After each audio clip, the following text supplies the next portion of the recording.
mettez-vous là. Ok. Là. Oh là Vous là, allez pouvoir voir les...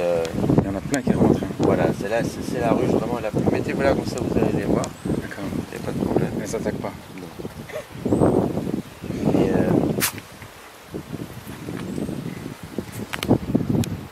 donc vous voyez, il y a une entrée. L'entrée, elle est en bas. Et pour entrer, il faut passer. Il y a que l'entrée. En fait, ce sont 3 boîtes différentes. Hein. Ah oui. Je vais tout vous expliquer. Mais il y a une seule entrée. Il n'y a qu'une seule entrée. Je vais vous expliquer aussi pourquoi c'est comme ça. Donc celle-là, elle est vraiment très active. On va se mettre là-bas. Venez.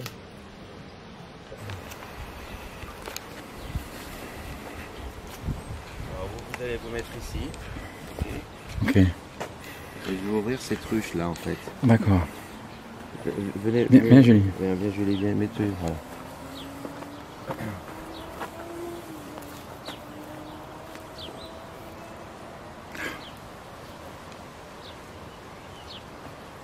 À la première, il y en avait plein d'abeilles. Et ça, vous voyez ici, ça c'est pour qu'elle puisse boire. Ah, ok. Parce qu'en fait, comme tout animal, elle doit boire. Donc, on met un seau qui, avec le goutte à goutte, comme ça, il se remplit. Et il y a des plantes aquatiques dedans pour qu'elles puissent, parce qu'elles ne savent pas nager, évidemment. Donc, il faut leur mettre quelque chose sur lequel elles peuvent se reposer pour pouvoir boire. Ok. Donc, on met des plantes aquatiques qui leur servent, elles vont se mettre ici, et puis comme ça, elles vont pouvoir boire. D'accord. Ma batterie ne voit pas, je dois aller. Mais, et en été, quand on... Bon. On va se mettre sur le côté.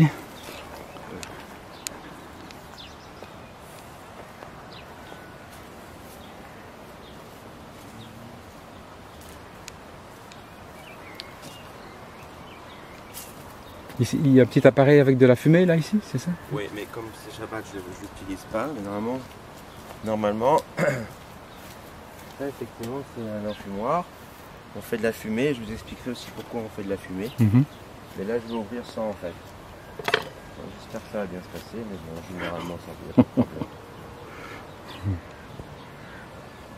Juste pour s'il se passe quelque chose, c'est-à-dire s'il y a une ou deux abeilles qui viennent vous embêter, Oui. vous partez là-bas gentiment, surtout pas faire de gestes brusques. D'accord. Quand vous faites des gestes brusques, eux vont interpréter ça comme vous les attaquez, alors que si vous partez, elles vont vous laisser tranquille. D'accord. Mais normalement, il n'y aura pas de problème. De toute façon, je vais le voir tout de suite. Si elles sont un peu énervées, je vais refermer. D'accord.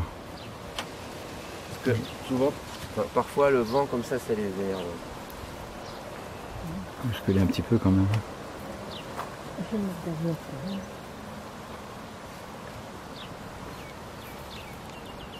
Donc cette ruche, c'est un tout petit essaim.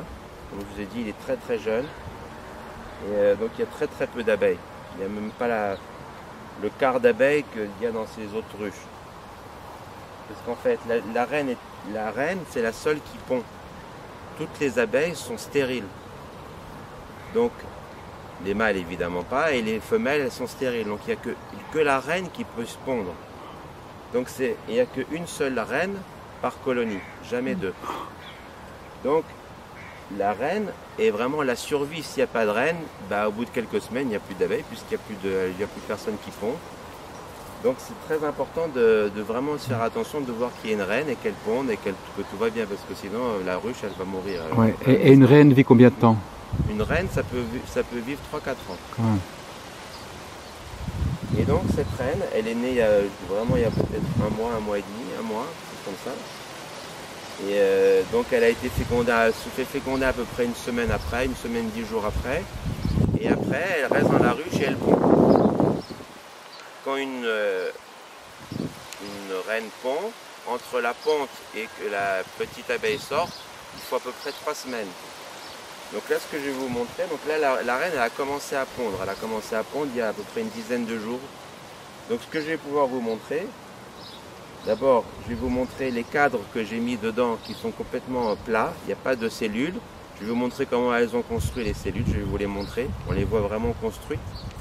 Je vais vous montrer les œufs et les larves que la reine a pondues. Je vais vous montrer la reine, ce qui est déjà très rare de voir une reine, puisque là, comme il y a très peu d'abeilles, on la reconnaît tout de suite parce qu'elle est beaucoup plus grande elle est presque le double la taille d'une abeille normale, donc on la repère parce qu'elle est beaucoup plus grande. Et comme il y en a très peu, quand il y a 70 000 abeilles, en plus elles sont toutes en mouvement dans la ruche. Vous allez voir, elles vont, elles viennent, c'est difficile évidemment de... Et ça, cette boîte-là, c'est si elle manque de nourriture, c'est comme un bac, vous voyez, avec ici il y a une ouverture. Cette ouverture-là, elle descend vers la ruche. Et donc, si elles ont besoin, je leur donne à manger, je peux leur mettre ici de l'eau sucrée. Je mets de l'eau avec du sucre que je fais fondre. Je mets là, c'est un peu comme, comment dirais-je, un remplaçant du miel. C'est à ça que ça sert.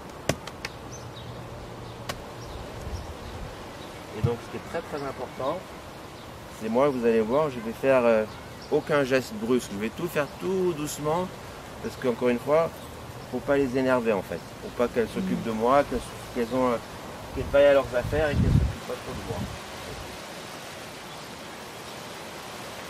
Vous voyez? En fait, elles sont toutes ici. Ça c'est vide. Mais d'ici 2-3 semaines, tout ça, ça va être rempli. Quand toutes ces abeilles qui sont dans les alvéoles vont naître, bah, la population va commencer à grandir.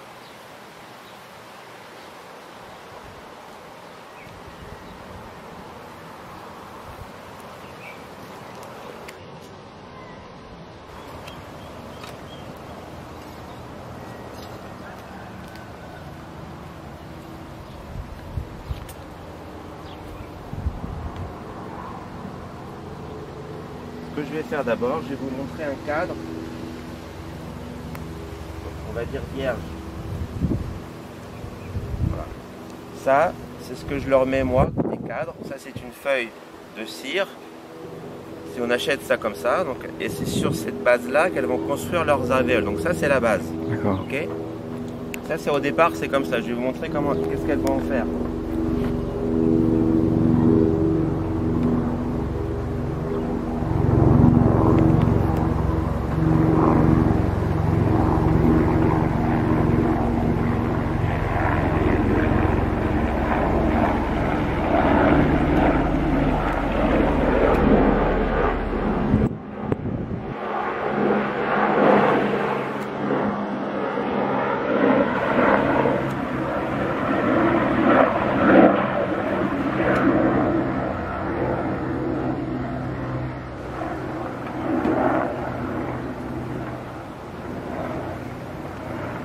Oh là là, ça grouille.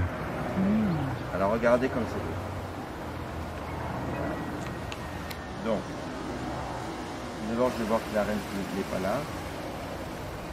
La reine se promène dans... Ah, elle se promène.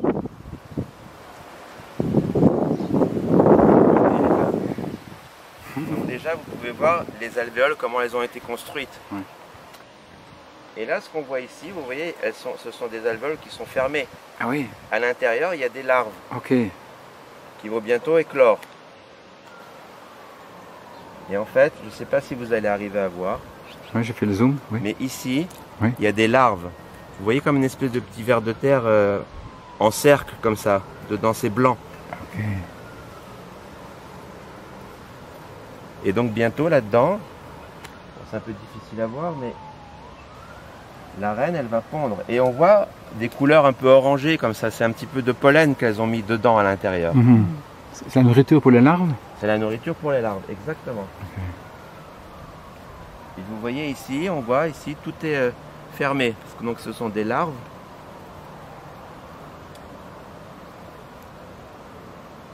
Et ici on voit quelques cellules qui sont oranges comme ça avec du pollen dedans. Et quand les larves sortent, elles sortent toutes seules ou bien? Elles sortent toutes seules. Ok. Et puis une fois, elles vont après être, les cellules vont être nettoyées par les autres abeilles. Et donc après, la cellule est toute propre et la reine va pouvoir répondre. Et donc, de l'intérieur, elle va enlever la cire qui ferme l'opercule là. Voilà. C'est très très fin en fait. Ah c'est merveilleux, je vais vous montrer quelque chose là. Regardez. Regardez cette abeille là avec ce qu'elle a sur ses pattes. Vous voyez ces petits sacs oranges là? Rouge là, oui, oui. Donc c'est du pollen qu'elle est allée butiner, celle-là aussi. Vous voyez?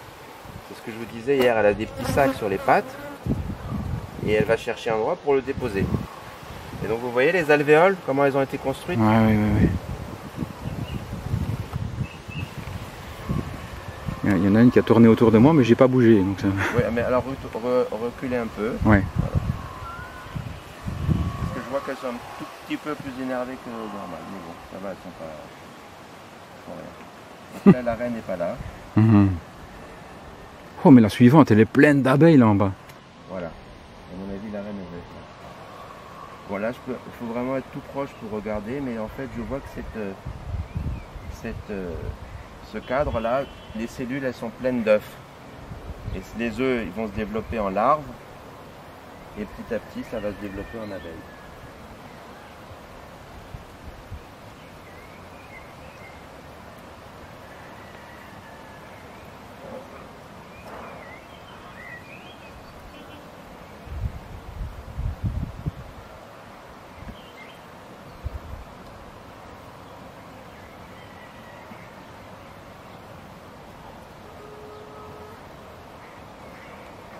Oh là là. Les alvéoles noires là. Bon, là, on voit vraiment bien le cadre. Il est encore une fois avec des œufs, des larves qui sont complètement operculées, ce qu'on appelle, hein, des recouverts. Donc, bientôt, ça va bientôt éclore. Et la reine, normalement, elle ne doit pas être là. Mais...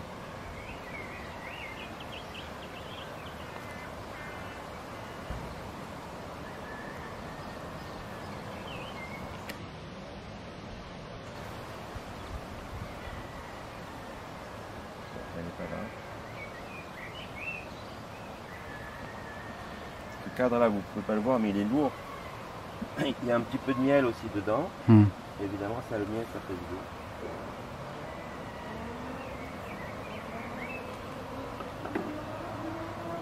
Ou alors, elle est là, peut-être.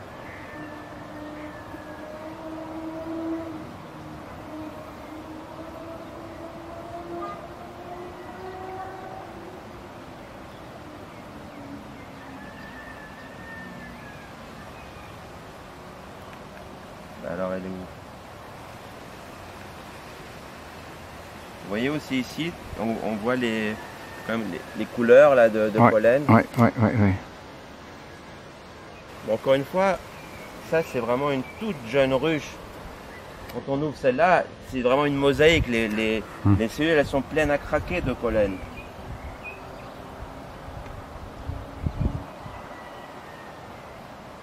Bon, je reste celui-là, j'espère qu'elle est là. Même si c'est pas trop, elle devrait pas être là, mais c'est jamais. Et il n'y a jamais une abeille qui rentre dans une autre ruche? Non. Elles vont pas... Regardez ce cadre-là, comment lui souffle un peu. Ouh là là. Vous voyez quand la mosaïque commence à se faire avec toutes les couleurs de pollen. Ça les agite ça quand on souffle. Bah, sans doute, je les fais partir de... Et la reine se cache. La reine, elle est pas là.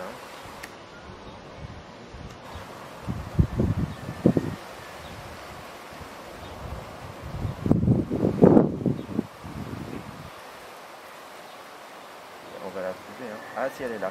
Oui? Ouais, il faut la montrer. Alors, regardez bien. Oui. Elle est tout au bout là. Elle va bouger, mais vous allez voir, elle est très très grande. Ah oui. Vous voyez la taille qu'elle a? Sur le bord là. Sur le bord.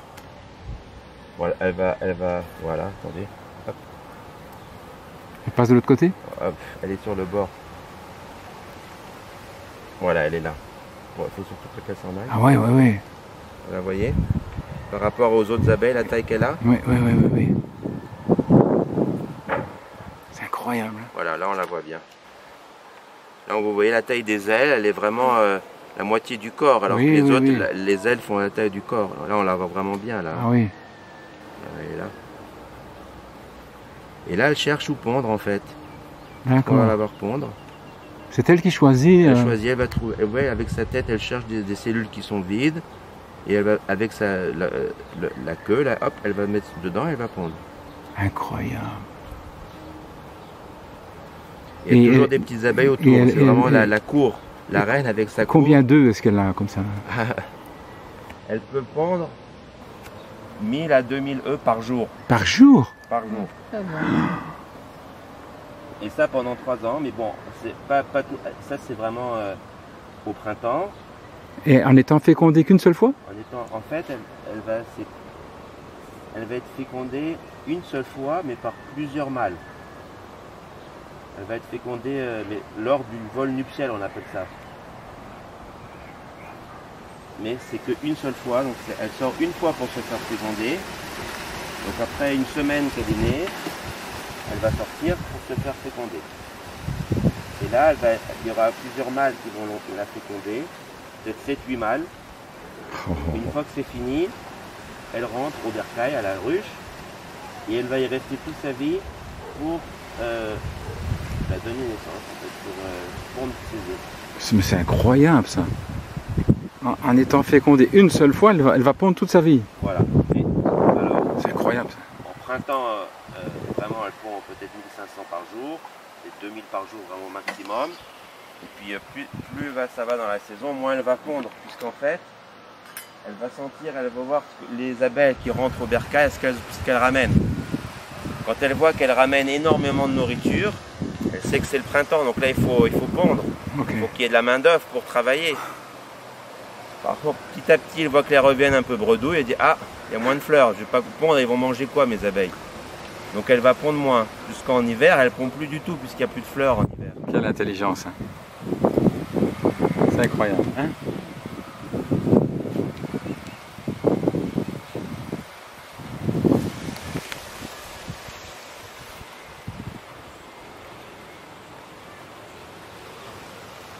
Bon, vous voyez, elles ont été quand même très gentilles. Ah ouais, ouais. Ah, c'était super, hein. Bon, maintenant que c'est refermé, avant de dire pourquoi. Le miel. C'est quoi le miel? Le miel, c'est fait de nectar. Donc vous avez vu, ils ont sur leur pattes du pollen, mais le pollen, ça ne se transforme pas en miel. Le miel, c'est fait de nectar. Le nectar, c'est un liquide sucré que secrètent certaines fleurs, et à certains moments de la journée.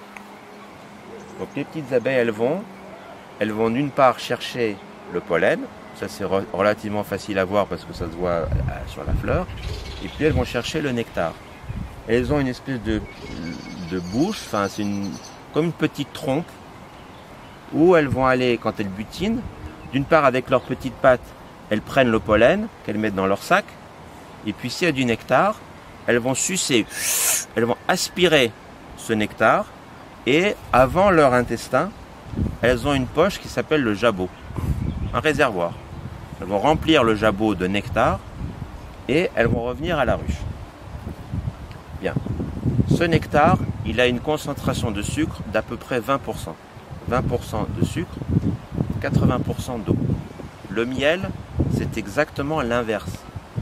Pour que ça soit du miel, il faut au moins 80% de sucre et 20% d'eau. Comment on arrive à faire ce changement? Elles vont faire du bouche à bouche, elles vont ressortir ce nectar du jabot, le transmettre à une autre abeille, et d'abeille en abeille, elles se le passent. Et ce phénomène-là va en fait petit à petit, l'eau s'évapore et la concentration de sucre monte. Jusqu'à ce qu'il obtienne à peu près 70-75%. Okay. À ce moment-là, elles vont le déposer dans une cellule. Et il y a juste une abeille qui m'ennuie là. On va aller, je vais continuer un peu plus loin. Okay. Je vais enlever ma protection, voilà. Et donc,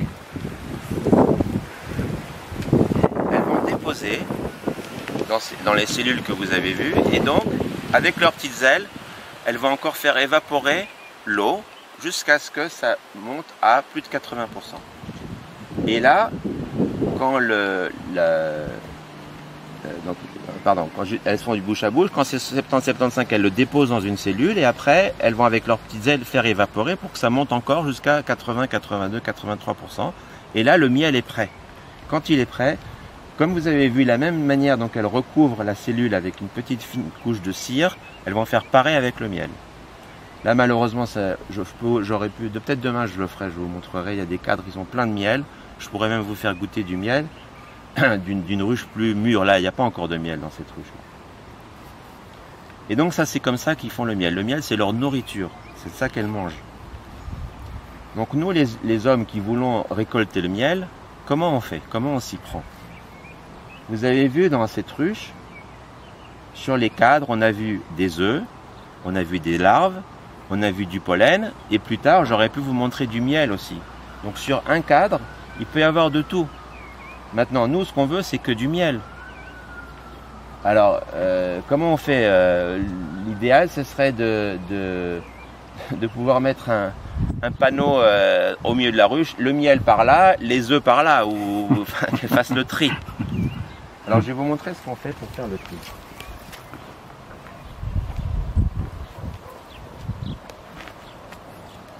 Vous avez vu que pour rentrer dans la ruche, elle peut rentrer que par en bas. Ok? Je vous ai montré que la reine était très grosse. Bien. Donc pour monter... Ah, bon, on va aller par là.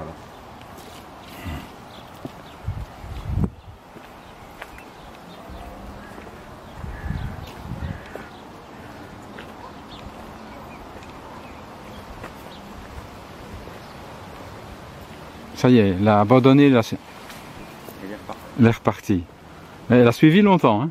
Peut-être parce que mon costume, il a des odeurs fortes, alors Ah ouais. je vais l'enlever.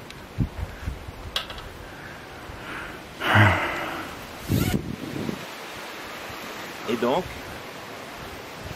vous avez vu qu'il y avait donc plusieurs boîtes. Maintenant, pour monter dans la boîte du dessus, on est d'accord qu'elles doivent rentrer par en bas et passer de l'intérieur pour monter. On ne peut pas y atteindre par en haut. Et donc, qu'est-ce qu'on fait? On va mettre entre les deux boîtes cette grille. Elle est posée comme ça. Ça veut dire que pour monter dans les boîtes du dessus, elles doivent passer par cette grille. Sauf que la reine, elle ne peut pas passer. Elle est trop grosse. Et donc, comme je vous ai expliqué que la reine, c'est la seule qui pond, de facto, dans les boîtes du dessus, il ne peut pas avoir de larves, et il ne peut pas avoir puisque la reine ne peut pas pondre. Et donc, en haut, et elles ne sont pas bêtes, les abeilles, puisque je vous ai dit, le pollen, c'est pour nourrir les larves. Donc, si en bas, on a la nurserie, ok? Et je dois leur donner à manger, je ne vais pas stocker la nourriture pour la nurserie au 3e étage. C'est comme dans ma cuisine. Je ne vais pas mettre mon frigidaire en haut où il y a l'échange, je vais le mettre à côté là où je cuisine. Donc, la nourriture pour les larves, elles vont les stocker en bas. Et donc, du coup, en haut, il n'y aura que du miel. Ok. Et donc, je peux vous montrer, en haut, les cadres qui sont, il n'y a que du miel, il n'y a pas rien d'autre. Il ne peut pas avoir d'œufs, il ne peut pas avoir de larves. Et il n'y a pas de pollen non plus parce qu'elles vont le mettre en bas. Donc, j'ai un étage nurserie. Et puis après, j'ai les étages garde-manger avec le miel. Et donc, moi, ou l'apiculteur, qu'est-ce qu'il fait? De temps en temps, il ouvre et il regarde comment les cadres se remplissent de miel jusqu'à ce qu'ils sont pleins. Et il faut aussi qu'ils soient operculés, qu'ils soient vraiment, que les cadres, ce ne soit pas du nectar, comme je vous ai dit, il faut qu'il ait plus de 80% de sucre, donc qu'ils soient fermés. Quand ces cadres sont complètement remplis de miel et fermés, c'est à ce moment-là qu'on va l'extraire. Et pour l'extraire, comment on fait? Donc, la ruche, vous avez vu juste un petit aperçu, elle est pleine d'abeilles. Donc, en haut aussi, il y a plein d'abeilles. Il y a des milliers et des milliers d'abeilles. Moi, je ne vais pas tuer les abeilles. Je vais pas... Comment je... Alors, il faudrait que je dise, bon, allez, partez maintenant. Je vais vous prendre... En plus, je vais vous prendre votre nourriture que ça fait 3 mois que vous avez travaillé pour la constituer. Elles ne vont pas être très coopératives. Donc, comment on fait? Il y a plusieurs techniques. Une technique, c'est une technique pas industrielle, c'est ma technique à moi, mais je peux vous expliquer comment les industriels ils font quand ils ont 1000 ruches ou 2000 ruches à extraire le miel, c'est pas la même technique. En fait, c'est très simple. Je prends une ruche vide avec un couvercle. Et qu'est-ce que je fais? Je vais sortir un cadre qui est avec plein de miel, avec plein d'abeilles. Je vais le secouer fort. Je donne un grand coup comme ça, les abeilles vont retomber dans la ruche. S'il en reste 30, 50, 100 encore dessus, j'ai une brosse et gentiment je brosse et je les fais partir de ce cadre. Et dès qu'il est vide, tout de suite je le mets dans la ruche vide et je ferme le couvercle. Et je fais comme ça, je transbahute cadre par cadre de cette ruche pleine à cette ruche vide qui se remplit petit à petit, mais il n'y a plus d'abeilles dedans. Et cette ruche, elle est fermée, il n'y a plus d'accès. Une fois qu'elle est pleine, je vais la transporter à l'endroit où je vais extraire le miel. C'est mon garage qui est complètement fermé. Je ne peux pas laisser les fenêtres ouvertes parce que Tout de suite, elles vont sentir, elles vont venir. Une demi-heure après, j'ai des milliers d'abeilles là-bas. Donc, il faut bien tout fermer. Et donc, première étape, le cadre, il est complètement operculé, il est fermé. Le miel, il ne peut pas sortir. C'est comme si j'ai un pot avec un bouchon dessus. Donc, première chose, je dois perforer chacune des cellules pour que le miel puisse sortir. Comment on fait ça? J'ai un petit rouleau avec des picots et je tourne, ça tourne comme un rouleau à peinture, sauf qu'il y a des picots et donc ça perfore les alvéoles et le miel va pouvoir sortir. Ou alors, on peut prendre aussi, il y a des gens qui prennent un couteau, un grand couteau qui chauffe, puisque c'est de la cire, et ils enlèvent avec ce couteau la fine couche de cire qu'il y a sur les cellules pour les ouvrir. Et donc maintenant j'ai un cadre qui est ouvert, qui est perforé, et donc le miel peut sortir. Je vais le mettre dans une centrifugeuse, comme un énorme panier à salade, où j'ai il y a un endroit pour mettre les cadres, ok? C'est un grand cylindre, ok? Où je peux mettre des 10, 12 cadres. Comme une grande essoreuse. Une grande essoreuse. Et donc je vais faire tourner. Il y en a qu'on peut le faire manuellement ou alors électriquement et ça tourne très vite. Et tout simplement avec la force centrifuge, c'est du liquide, le miel va s'extraire. Il va aller sur les parois du cylindre et puis comme c'est liquide, petit à petit il tombe dans le bas du cylindre. Et donc je fais ça pour tous mes cadres. Je centrifuge, je tourne, j'extrais mon miel. Ok. Et donc il va y avoir du miel au fond de ce cylindre et un gros trou que j'ouvre.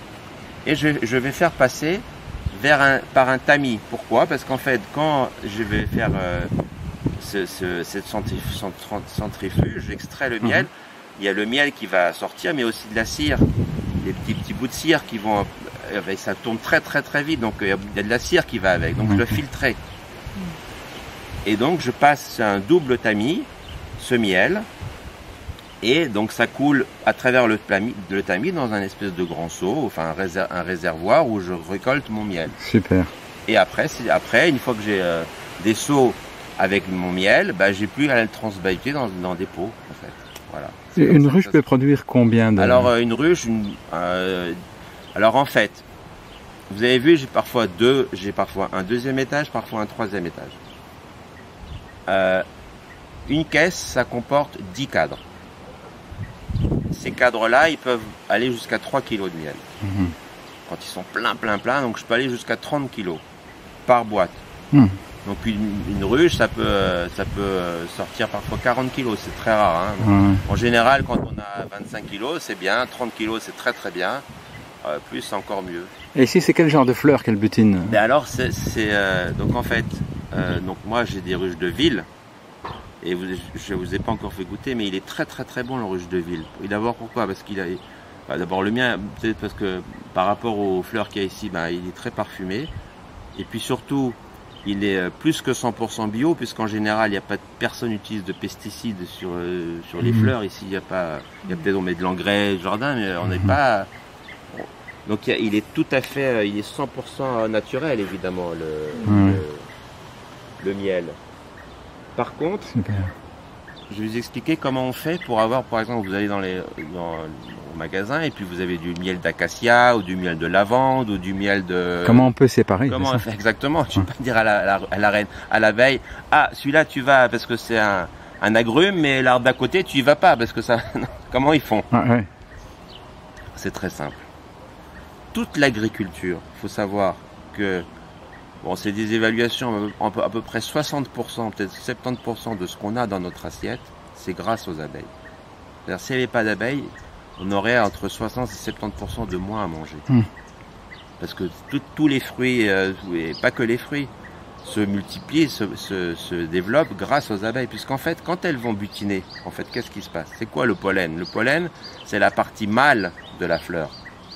Et pour qu'elle puisse féconder la partie femelle, pour que ça fasse un fruit, il faut que le pollen il aille sur la partie femelle. Et ces petites abeilles qui butinent, elles sont très velues.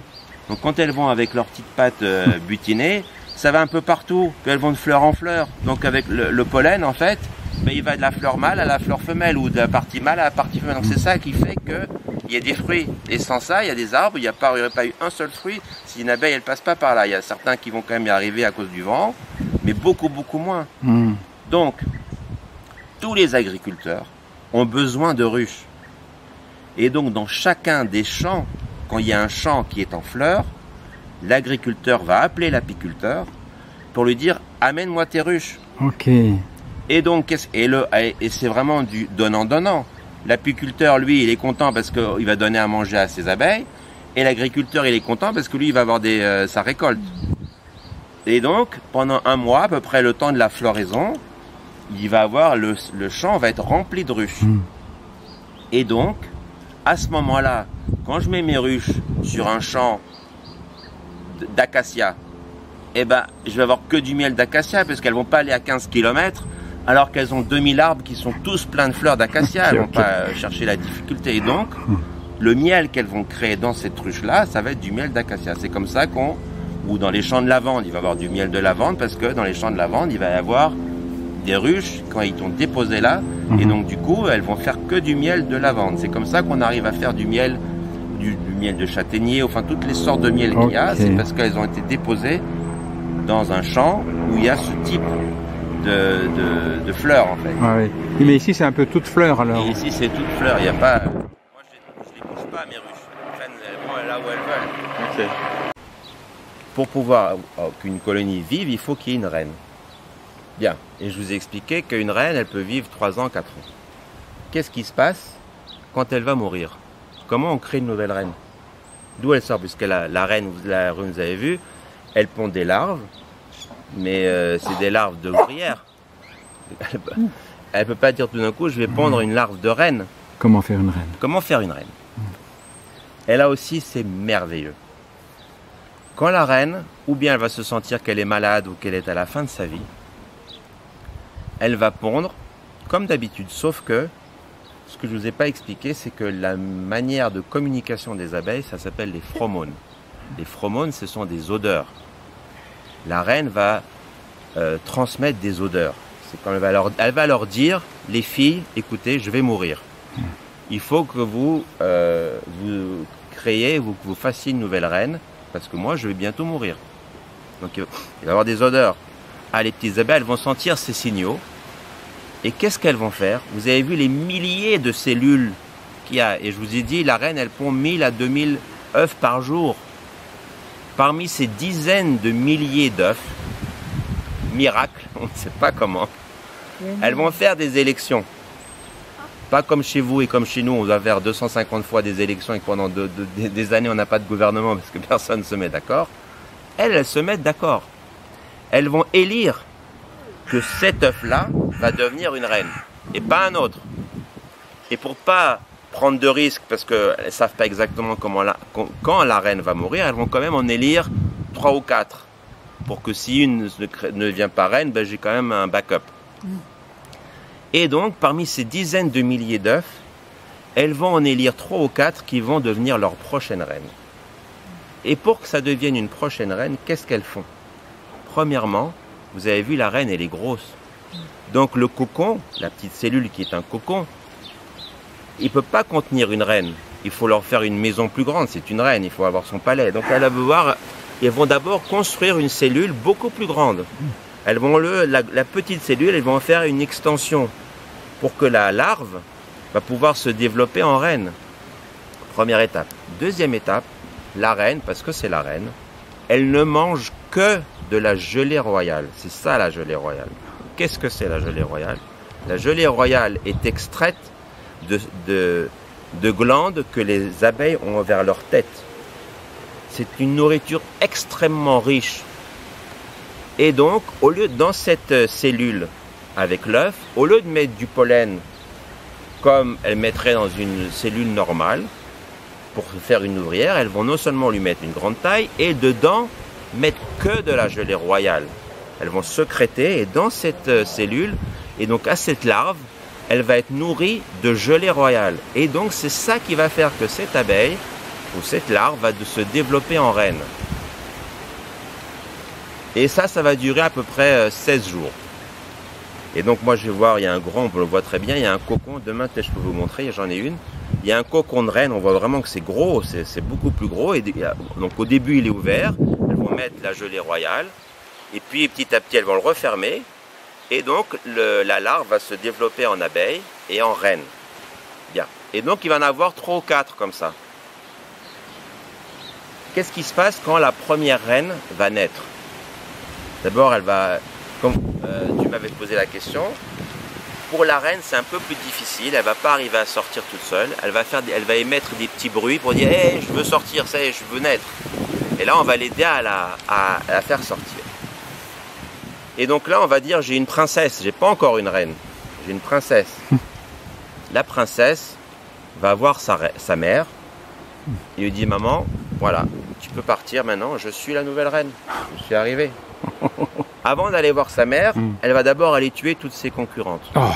Puisqu'elle est née, j'ai pas besoin des autres. Les 3 ou 4 cocons de reines qui sont là, on n'en a plus besoin puisqu'elle est sortie et qu'elle est vivante et que tout va bien. J'ai pas besoin de concurrents, donc on va les tuer. Oh. Il reste plus qu'une. La princesse, elle sort et elle va voir la mère. Sa mère dit écoute maman, tu es très gentille mais écoute, ou bien tu t'en vas ou bien je te tue. Que maintenant c'est moi la chef, c'est plus toi. Sa mère veut dire écoute ma petite, t'es pas encore reine, tu n'es qu'une princesse. Quand tu seras reine, ça veut dire quoi? Quand tu auras été fécondée, tu es une vraie reine, là tu sers à rien. Là tu sers toujours à rien. Donc je suis encore là, laisse-moi tranquille. Et donc la princesse va pendant une semaine se développer, elle va manger, elle va grossir, elle va prendre des forces. Et puis vient le grand jour. Je ne vous ai pas encore parlé du mâle. Le mâle dans la ruche, c'est un parasite. On va dire comme les hommes dans la vie humaine, mais il ne fait absolument rien. Il n'a même pas de dard, c'est même pas un soldat, il ne peut même pas piquer le mâle. Il ne fait rien, il est juste là pour manger, salir et se faire, on lui donne à manger. Un vrai parasite.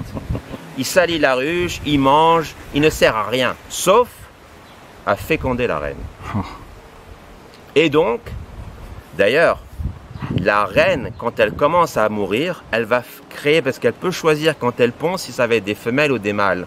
Et donc, quand elle va aussi dire à ses filles, créer une reine, elle aura pondu des larves de mâles. Pour qu'au moment venu, dans la ruche, il y ait des mâles. Parce que c'est bien gentil, s'il n'y a pas de mâle, la princesse, elle ne pourra pas se faire féconder. Donc tout ça, tout est organisé, tout est parfait. Et donc le grand jour, ça s'appelle le vol nuptial. La princesse, elle se sent qu'elle est suffisamment forte. Elle va elle aussi émettre des phéromones pour dire les gars, c'est votre grand jour. C'est votre jour. Mais la reine, la ruche, c'est très pudique. Elles ne font pas leurs besoins dans la ruche et elles ne se font pas féconder dans la ruche. Elles vont sortir de la ruche. La reine va sortir de la ruche. Mais avant, elle va émettre des phéromones très puissants pour appeler les mâles. Et les gars, c'est votre jour. Et donc, tous les mâles qui sont aux alentours des autres ruches, de la nature, vont sentir ces odeurs et vont essayer de féconder la princesse. Sauf que la princesse, elle dit, attendez les gars, moi je suis une reine. Je ne prends pas n'importe quel gars. Je veux des Rambo.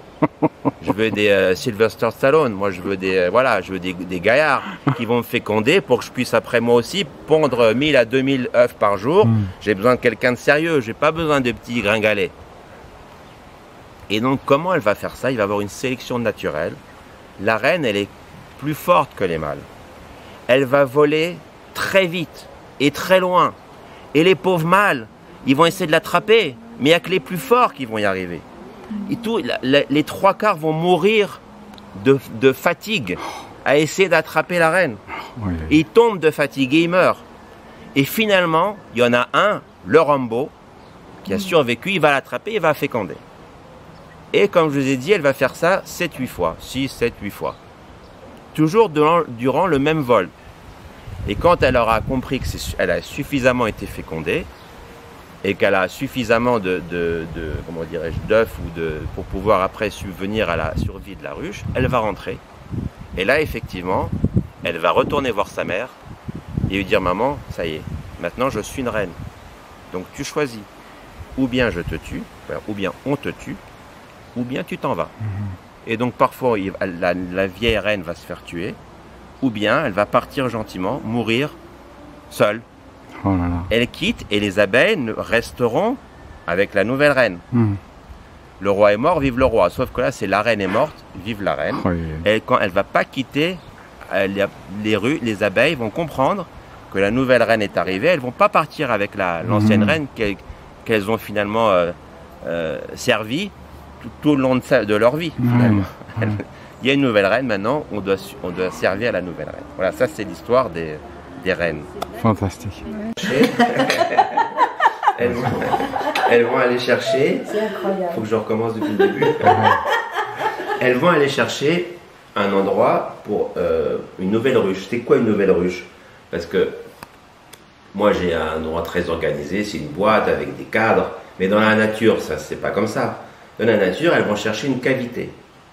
Une cavité qui peut être ou bien par exemple une caisse de volet, par exemple, où il y a le volet, il n'y a plus de volet, c'est vraiment un endroit fermé avec une ouverture vers l'extérieur.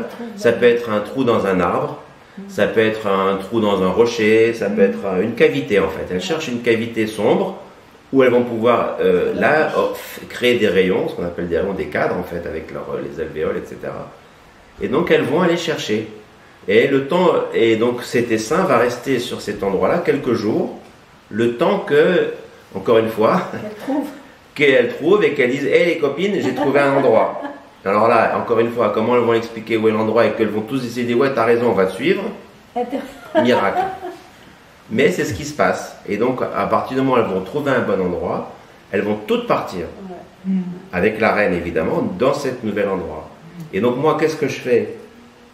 Pour moi, c'est une aubaine, puisque j'ai un nouvel essaim, tout avec une nouvelle reine et des abeilles, j'ai pas envie de les laisser partir, je vais essayer de les prendre pour moi. Donc qu'est-ce que je fais? Qu'est-ce que j'ai fait? C'est ce qui s'est passé chez le voisin. Il m'appelle, il me dit, écoute, j'ai un énorme essaim dans mon jardin, viens. Donc moi j'ai tout l'équipement, j'ai pris une ruche vide, avec des cadres.